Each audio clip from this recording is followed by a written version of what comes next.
l'heure de vous informer, mesdames et messieurs. Bonsoir et bienvenue à cette grande édition du journal sur Aigle Magazine Télévision.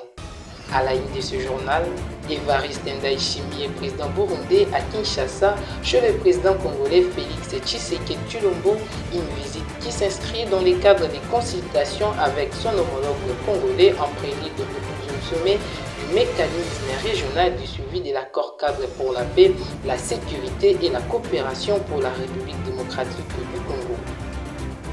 L'ancien président de la République, Joseph Kabila, est arrivé à Goma ce dimanche 25 mai, quelques jours après son adresse à la nation congolaise, retransmise sur YouTube le vendredi dernier, dans une annonce faite par la rébellion AFC M23. Le DRC Mining organise la rencontre des acteurs miniers du 11 au 13 juin 2025 à l'hôtel Grand Caravia de Lubumbashi. La chef du gouvernement congolais, Judith Suminwa Tuluka, est en visite officielle à Kananga dans le Kasaï central pour renforcer l'unité nationale et de relancer les projets de travaux de développement à travers une coordination des terrains avec les Encore une fois de plus, mesdames et messieurs, bonsoir et bienvenue à cette grande édition du journal.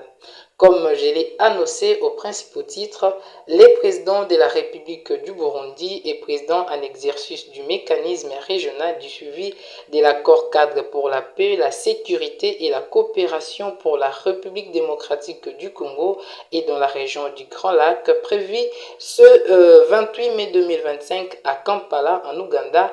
Évariste Ndayishimiye était à Kinshasa ce dimanche 25 mai pour une séance de travail avec son homologue congolais Félix Antoine Tshisekedi Tshilombo, accueilli à l'aéroport international d'Njuli par le vice-premier ministre, ministre de la Défense nationale, Guy Kabombo. Moi l'invite. Les détails dans cet élément de nos confrères de la RTNC. Ces déplacements à Kinshasa ne sont plus à compter, la preuve d'une relation de bon voisinage au beau fixe. Ce dimanche matin, le président de la République du Burundi, Évariste Ndayishimiye, est arrivé à Kinshasa pour une visite de travail. Accueilli à l'aéroport international d'Njili par le vice-premier ministre, ministre de la Défense, le président burundais a ensuite pris la direction du palais présidentiel de Mongaliema, où l'attendait son homologue de la République démocratique du Congo, Félix Antoine Tshisekedi Tshilombo. Accolade, chaude poignée de main, les deux chefs d'État se sont retirés pour une rencontre en tête-à-tête de plusieurs heures. Ces voyages du président de la République du Burundi et président en exercice du mécanisme régional de suivi de l'accord pour la paix, la sécurité et la coopération pour la RDC et la région s'inscrit dans le cadre de consultations avec son homologue Félix Tshisekedi en prélude au 12e sommet du mécanisme régional de suivi de l'accord prévu ce 28 mai 2025 à Kampala en République d'Ouganda, sommet durant lequel Évariste Ndayishimiye passera le règne de la présidence du dit mécanisme, indique un communiqué de la présidence du Burundi. 12 ans après sa mise en place, le mécanisme national de suivi de l'accord cadre a fait l'objet d'une évaluation par les deux chefs d'État avant une autre évaluation collective des chefs d'État au sommet de Kampala. Signé en 2013, cet accord visait à promouvoir la paix, la sécurité et la coopération en RDC et dans la région des Grands Lacs en mettant l'accent sur la résolution des conflits armés et la protection des droits humains. Au sortir de cette entrevue, aucune déclaration officielle n'a été faite. Pour le départ de son hôte de marque, le président Félix Tshisekedi l'a accompagné jusqu'à l'aéroport international de Njili. Les deux dirigeants vont poursuivre leurs entretiens lors du sommet de Kampala annoncé pour ce 28 mai 2025.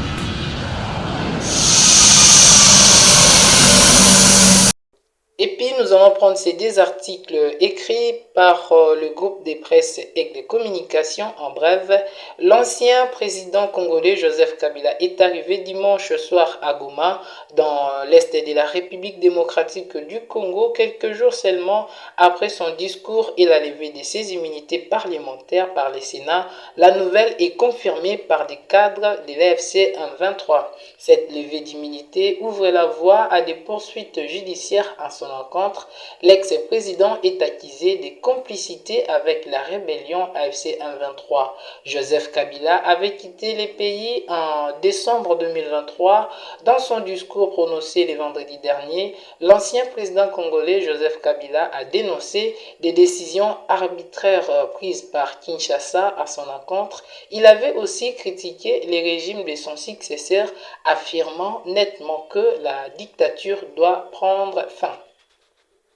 Une délégation des eurodéputés est attendue à Kinshasa du 28 au 30 mai en cours en mission officielle en République démocratique du Congo pour réaffirmer le soutien de l'Union européenne au respect de l'intégrité territoriale.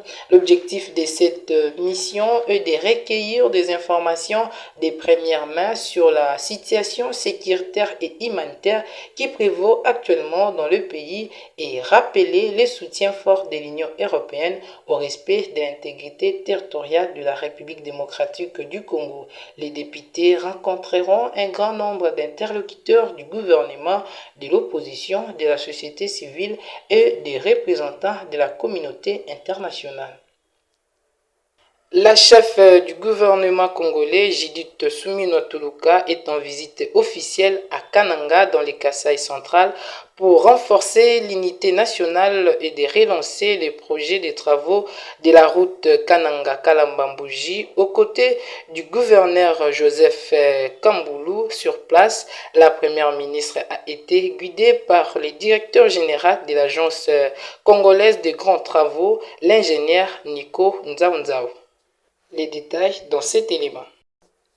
Accueilli au village Matamba, point de départ du projet par les principaux acteurs des travaux de construction de la route Kananga-Kalambambouji, la première ministre Judith Suminwa Tuluka reçoit dans la foulée l'ensemble des explications utiles sur la situation de ce projet. À l'aide d'un présentoir, Nico Nzaounzao, directeur général de la CGT, dont la structure surveille les travaux pour le compte du ministère des ITP, a renseigné que les travaux de praticabilité de l'axe ont aujourd'hui couvert 150 des 230 km du projet et devraient atteindre la frontière avec l'Angola à fin juillet. Parallèlement, les travaux de modernisation de cette route qui viennent de commencer devront se conclure à fin 2027. Monsieur Panglong, directeur général de Cisco SA, l'entreprise titulaire du marché de ces travaux, a fait savoir à l'hôte de marque que plusieurs contraintes avaient pesé sur le début de ce projet. C'est notamment l'acheminement des équipements au départ de Kinshasa pour atteindre cette zone considérée comme le trou noir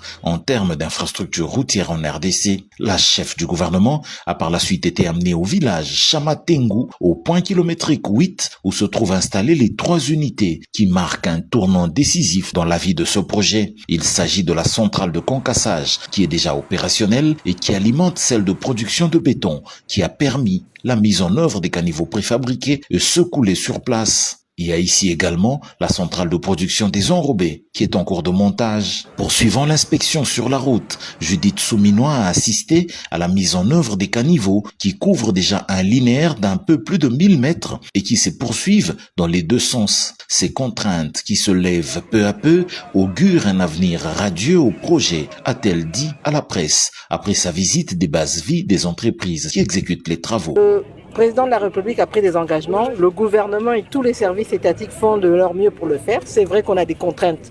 Tout projet a des contraintes, mais on doit aussi, et comporte des risques. On doit regarder les mitigations des risques, etc. pour essayer d'aller de l'avant. N'oubliez pas qu'on est dans une zone où on a la saison de pluie, on a la saison sèche. La saison de pluie vient avec ses contraintes. Et donc maintenant, pendant la saison sèche, justement, ils vont essayer d'aller plus vite pour rattraper les retards. 25 décembre 2024, 25 mai 2025, c'est exactement 5 mois, jour pour jour, depuis la visite du président de la République sur ce projet. Recevoir dans ces conditions la première ministre, c'est un honneur pour le directeur général de la CGT, l'ingénieur Nico Nzaounzao, qui assure que tout sera fait pour que les délais soient tenus. La première ministre a visité, n'est-ce pas, la route. Et quand on fait la différence entre ce que le président de la République avait vu le mois de décembre et ce qu'elle vient de voir aujourd'hui le mois de mai, eh bien, il y a une grande différence, une progression totale. Alors, j'en profite de votre micro pour dire à la population que nous avons promis au chef de l'État qu'au 15 juillet, la route sera ouverte de bout en bout. Et qu'au mois de décembre 2027, la route sera asphaltée totalement. Donc d'ici là, le mois de juillet, eh bien, nous verrons qu'on pourra circuler tranquillement de Kananga jusqu'à Kalambambouji. Alors, hier, nous avons fait nous-mêmes toute la route, mais la première ministre n'a pas eu le temps de pouvoir faire tous les tronçons qui est déjà ouvert, mais nous l'avons fait. Et c'est une grande satisfaction qu'aujourd'hui, de voir que Transco a déjà commencé à exploiter cette route. Donc de Kananga jusqu'à Bilomba, Transco est en train d'exploiter la route. Et après cette semaine, il va encore aller plus loin. Et dans 2 mois, il ira jusqu'à la frontière. Donc c'est une grande satisfaction. Et comme la Première ministre l'a dit, je pense que c'est mieux que les gens qui ne croient pas à ce que nous faisons, qui viennent sur place voir. Parce que dans les réseaux sociaux, on ne sait pas, n'est-ce pas, gérer un pays. Ça, ce sont les mots de la Première ministre. Donc nous également, nous sommes venus et nous sommes contents du travail fait par l'Agence congolaise des grands travaux avec tous ses partenaires. Il y a Office de route, il y a BK qui fait les contrôles et sans oublier l'entreprise CISC avec, n'est-ce pas, tous ces sous-traitants qui travaillent ici. Nous avons Sino Hydro 1 et Sino Hydro 14. Solidement installées, les entreprises Sino Hydro 1 et 14 seront bientôt rejointes par une autre entreprise qui, elle, se chargera de la construction des principaux ponts du projet, à savoir les ponts Miayo, Loueta, Kabelekese et Kasai tout au fond, à la frontière avec l'Angola. Après que le Sénat ait levé ses immunités parlementaires en tant que sénateur à vie, l'ancien président de la République Joseph Kabila Kabange s'était adressé à la nation congolaise le vendredi dernier, un discours étayé sur 12 piliers qui dépeint les tableaux de la gestion actuelle du pays. On écoute l'extrait de son discours choisi par Bernadette. Une fois n'étant pas coutume, il convient de dénoncer la falsification de l'histoire par ceux dont le jeu pervers dans l'opposition naguère, comme aujourd'hui au pouvoir, a consisté et consiste encore à calomnier, à diffamer, à diaboliser et à diviser pour gagner et régner, à se défausser sur les autres pour justifier leur contre-performance, quelles qu'en soient les conséquences sur la cohésion nationale ou en termes de vies humaines injustement brisées ou perdues. Une preuve, s'il en fallait encore, vient de nous en être donnée une fois de plus. Il y a quelques jours, en effet, suite à une simple rumeur de la rue ou des réseaux sociaux sur ma prétendue présence à Goma, où je veux me rendre dans le prochain jour, comme annoncé par ailleurs, le régime en place à Kinshasa a pris des décisions arbitraires, avec une légèreté déconcertante qui témoigne du recul spectaculaire de la démocratie. Mieux que quiconque, vous savez que pour moi, le Congo est la priorité absolue, que sa souveraineté et son intégrité territoriale ne sont pas négociables, que mon engagement pour la démocratie, la cohésion nationale, la paix et la stabilité n'est pas un slogan creux, et que le respect de la Constitution et des lois du pays, autant que celui de la parole donnée, sont sacrés. Réagissant à la récente sortie médiatique de l'ex-président Joseph Kabila Kabange, le porte-parole du gouvernement congolais Patrick Muyaya estime que les sénateurs à vie n'a rien à proposer à la RDC, ni aujourd'hui ni pour l'avenir, car pour lui, l'ex-président de la République est un homme du passé.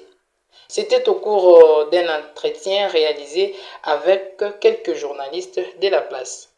En réalité, le président Kabila est un homme du passé. Et un homme du passé qui n'a absolument, dans le contexte actuel, rien à proposer pour l'avenir, parce qu'on a vu sa première sortie d'abord dans le Sunday Times en Afrique du Sud, où il a porté son soutien à un mouvement qu'il a lui-même combattu comme président. C'est un ensemble de contradictions qui ressortent, mais bon, nous sommes en démocratie, chacun libre de ses opinions. Nous, pour ce qui nous concerne, nous nous affairons à régler des problèmes qui, malheureusement, il n'a pas pu régler à l'époque. Et le plus important pour nous, comme gouvernement, c'est de nous assurer que chaque jour, nous avançons. Et hier, nous avons adopté un collectif budgétaire qui, malgré l'occupation de principales villes de l'Est de la RDC n'a pas véritablement impacté sur les budgets parce que nous avons réussi à améliorer. Et dans ces budgets-là, qui sera présenté dans les mois prochains à l'Assemblée nationale, on s'est assuré par exemple qu'on a amélioré la solde de nos militaires et nos policiers, qu'on a accordé beaucoup de crédits pour tout ce qui concerne le programme de 145 territoires, parce que pour nous, les plus importants, c'est de répondre aux préoccupations. Poursuivons ce journal par ses communiqués de DRC Mining Week qui organise la rencontre des acteurs miniers en République démocratique du Congo et dans la région de Copperbel du 11 au 13 juin 2025 à l'hôtel Grand Caravia de Lubumbashi. Kinshasa lance les travaux d'urgence et de tirage des caniveaux dans l'objectif de lutter contre les embouteillages et des inondations dans la capitale. La peine sera bientôt allégée aux usagers de l'avenue du tourisme. Le go pour la réhabilitation de cette route a été lancé par le ministre des ITP, l'érosion Mbala à Badiading, la route Sebo vers Kimwenzagar, l'avenue Université, Bypass et Flambeau seront aussi modernisés. Les commentaires dans ces récits. C'est une réponse institutionnelle très forte que donne le gouvernement congolais en concertation avec l'hôtel de ville de Kinshasa aux défis de mobilité urbaine, d'assainissement et d'érosion auxquels est confrontée la capitale congolaise. En ces débuts de saison sèche, l'heure est aux travaux d'urgence et curage dans la ville-province Kinshasa. Après avoir effectué la ronde de différentes avenues, tourisme en passant par l'érosion Mbala, la route Sebo Kimwenzaga, l'avenue Université, la route Bypass aux régions, boucle Sefou, saute mouton des bonhommes jusqu'à l'avenue Kimbuta et l'avenue Flambeau. La cure de Juvence est à la porte. Le go des travaux a été donné par le ministre d'État, ministre des Infrastructures et Travaux Publics, Alexis Guissaro, qui avait à ses côtés le ministre des Finances, Doudou Fwamba, et le gouverneur de la ville-province Kinshasa, Daniel Bumba. Le lancement de ce projet concrétise la collaboration des institutions conformément aux instructions du chef de l'État Félix Antoine Tshisekedi Tshilombo après les dégâts matériels et humains enregistrés dernièrement après les pluies diluviennes qui se sont abattues sur Kinshasa. La plus haute autorité du pays avait instruit le gouvernement de réfléchir avec la province au moment de donner une réponse institutionnelle à tous ces défis. Nous sommes assez confiants et voilà comment nous avons voulu qu'au travers de ces travaux-ci, on intègre non seulement la réhabilitation des chaussées, mais également les problèmes d'assainissement pour obtenir des travaux de qualité, mais aussi plus durables. Avec les moyens financiers disponibilisés, rien n'arrêtera ces travaux qui incluent aussi le curage des rivières et cours d'eau à Kinshasa. Les services sous tutelle du ministère des Infrastructures et Travaux Publics, l'OVD, la CGT et l'Office de route s'engagent à superviser les travaux pour les résultats de qualité. Merci mesdames et messieurs d'avoir été les nôtres. N'oubliez pas de vous abonner dans votre chaîne YouTube Aigle Magazine Télévision. Au revoir.